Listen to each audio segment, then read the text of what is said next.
ظلم کو اللہ تبارک و تعالی ہرگز پسند نہیں فرماتا، اور ظلم کا مطلب صرف کسی پر ہاتھ اٹھانا ہی نہیں بلکہ کفر اور شرک بھی بہت بڑا ظلم ہے۔ قرآن پاک میں اللہ نے فرمایا ان الشرک لظلم عظیم، اللہ کے ساتھ کسی کو شریک ٹھہرانا بہت بڑا ظلم ہے، اور اس ظلم کی بہت ساری شاخیں ہیں جو آج ہم دنیا میں دیکھ رہے ہیں۔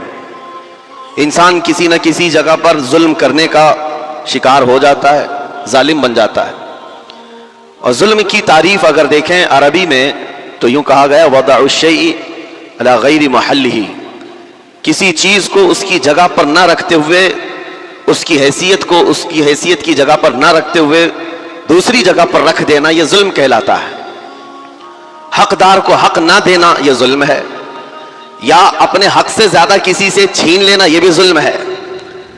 اور یہ ظلم کی ایک دو نہیں ہزاروں مثالیں ہیں، لیکن قرآن ہر ظلم کی مذمت کرتا ہے۔ اللہ کریم کئی جگہوں پر ارشاد فرماتا ہے ان اللہ لا يحب الظالمین، اللہ تعالیٰ ظالموں کو ہرگز پسند نہیں فرماتا۔